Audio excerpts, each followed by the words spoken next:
Hi guys, I'm going to do another video. I haven't done one for a while, I know, but I've been busy, but I'll tell you about that later on.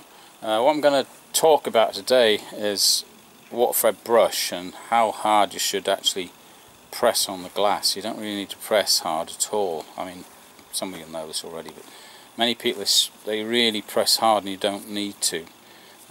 You're actually working against yourself. One of the brushes I've got in mind is this Evo light here. This orange one. It's a dual trim, ultra lightweight one, and one of the things I like about it is that the weight of the pole should actually make it collapse to the correct position for optimum scrubbing. And one of the other things that stops it from collapsing further is because it's dual trim.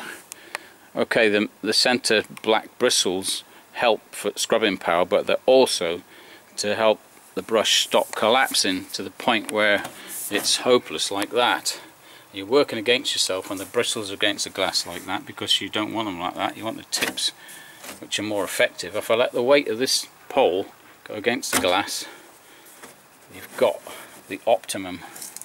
And I think the bristles in the center are touching just with the weight of the pole there on the glass as well. And that's all you need, really. Otherwise you're working against yourself, too much effort.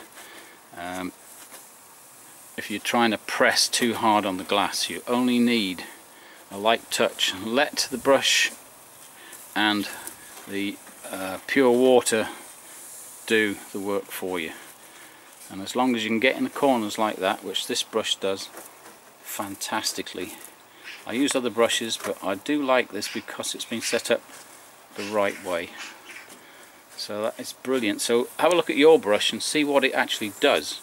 Maybe you need to rethink again what sort of brush you're using, because you might be working against yourself. So for now, that's job done.